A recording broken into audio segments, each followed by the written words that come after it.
Okay, Tuesday morning. With that, we have the lift in place.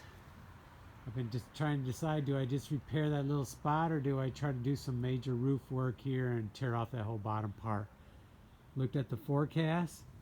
Although we're at December, I think today's the 5th. It looks like the next few days are going to be nice. We have no rain in the forecast until Sunday. Today's Tuesday. And Friday's calling for high 40s. And Saturday's calling for low 50s. So I've decided this morning I'm going to start tear off and try to do the whole bottom section there and repair that spot there like we did over there.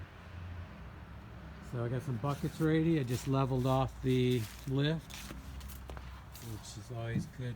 Need to check that before you go up. That way you check and make sure all the legs are down firm. And then we'll flip this up and we'll put the controls to the basket. Let's go up there and start ripping off.